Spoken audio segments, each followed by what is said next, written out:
আনন্দময় শিখন পরিবেশ পেলে শিখবে শিশু প্রাণ খুলে। এই গল্পে আপনাদের সবাইকে স্বাগত।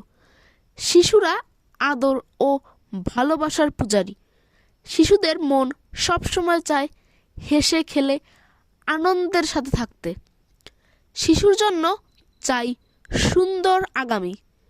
শিশুরা যাতে আনন্দের সঙ্গে পড়াশোনা করতে পারে সেজন্য স্কুলগুলোতে সুন্দর ও আকর্ষণীয় করে গড়ে তুলতে হবে।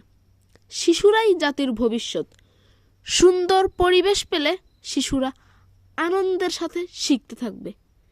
এজন্য শিশু শ্রেণীর রুমগুলোতে আকর্ষণীয় বর্ণ লেখা থাকে। দেয়ালে বর্ণগুলো লেখা থাকতে হবে। সুন্দর সুন্দর ছবি আঁকা থাকতে হবে। বিভিন্ন শিক্ষণীয় খেলনা থাকতে হবে। To learn more, subscribe my YouTube channel. Until then, bye.